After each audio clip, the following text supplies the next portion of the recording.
What's up, y'all, and thanks for checking in with me and B. So I'm actually friends with a couple other YouTubers, and one of these YouTubers has been going through kind of a rough time. He's had his heart broken a little bit. I figure, why not lend a little bit of support through a video? I have definitely had my heart broken.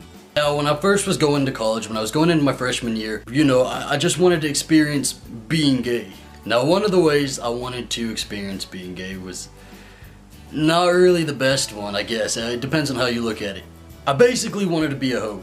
I wanted to play the field. I wanted to date a bunch of different dudes. I didn't even know if I really wanted to date dudes. I wanted some friends with benefits, honestly.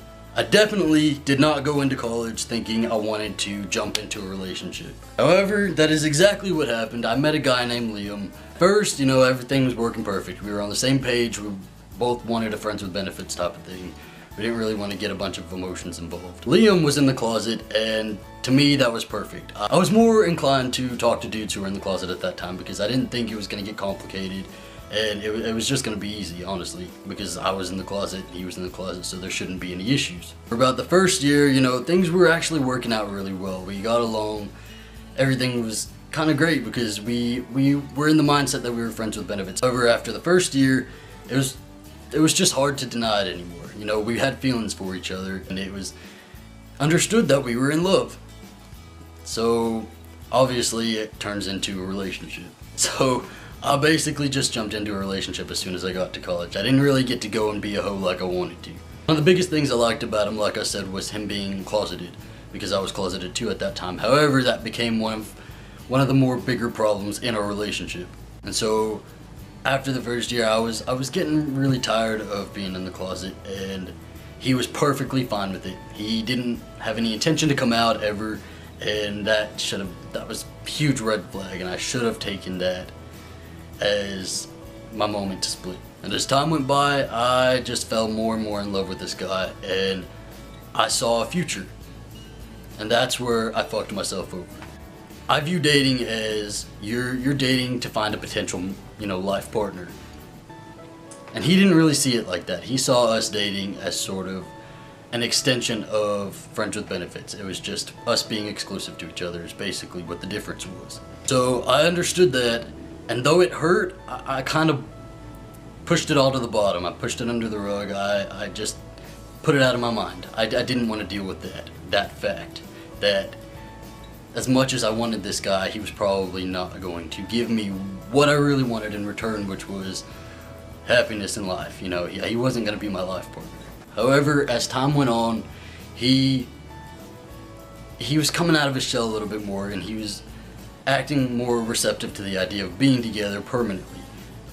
He would say certain things, do certain things, and it was giving me those signals that, maybe he's moving forward like I want to move forward.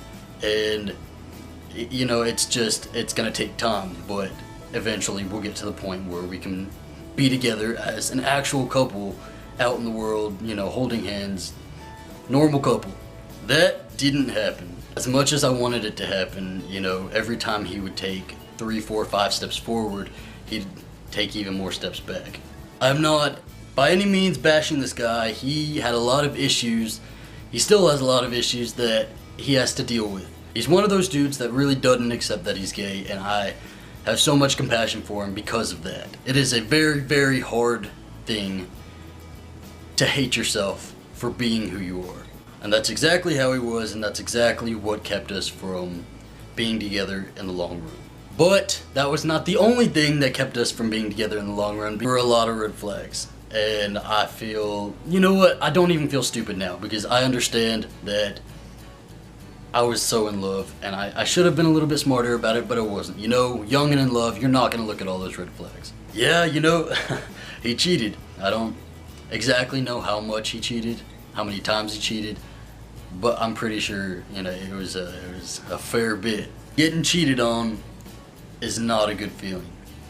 Getting betrayed in that way, it sends your self-confidence, plummeting into the ground. So not only did I find out that he was cheating, and I was feeling down and out about him being unfaithful, I also found out that he was expecting a baby with a woman. So the red flag that I saw, way off in the beginning was coming back to haunt me. He didn't want to be out in the beginning. He told me that. He was very clear about that. And as time went on, I thought maybe he could get past that. And this is the moment where I realized that was not going to happen. He was going to live his life as a straight guy. As a straight guy. He was having a baby with a woman and he was going to marry her. Obviously, at this point, we weren't going to be together. We broke up. It's very, very hard. And this is where I really want to talk to y'all and have a heart-to-heart. That relationship is so far removed from my life now. I'm so happy. I'm in such a great place. But at the time, the level of emotions that I had is really just hard to describe. You start out with sadness. You know, you're sleeping all day every day. You can't stop crying. I'll be man enough to admit it. You're skipping classes because you're so upset and it just can't bear to sit there in class and just think about it. You're thinking about it all the time, over and over, thinking about how you can get him back, how you could ever live your life without him because you pictured your life with him.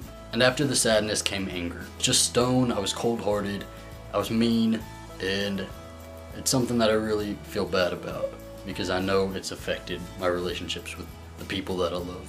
I just want y'all to know that heartbreak is a part of life.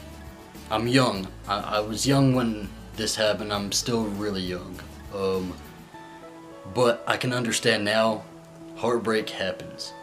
Heartbreak is awful, it sucks, and it feels like it's gonna last forever, but it happens, and it's not gonna take over your life. I know you think it will, and I know you think it's just gonna be horrible forever, but it ain't.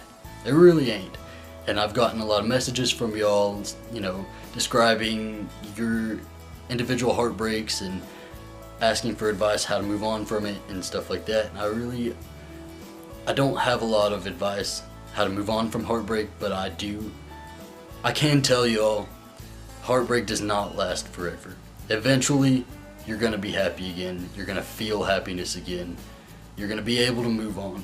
And that person that broke your heart, or whatever situation it was that broke your heart, that wound is gonna heal. You're not gonna need a band-aid, you ain't gonna need anything like that. It's gonna be completely healed, you know, skin smooth. And I know this doesn't apply to everybody. This isn't for every situation, because some situations are a lot harder than just a breakup. Some situations will really damage your heart in a permanent way, but you know, for the most part, a heartbreak is just a heartbreak. It is just an event that happens in life. And y'all, you gotta realize, I'm corny and I'm cheesy, but I'm always looking at everything positive. I'm trying to. You have to realize that life is so much bigger than that one event. You're so much better than that one event. I know what I've experienced, and I know that I experienced heartbreak and it felt horrible, but I've moved on from it. So this goes out to the specific YouTuber that has been experiencing this.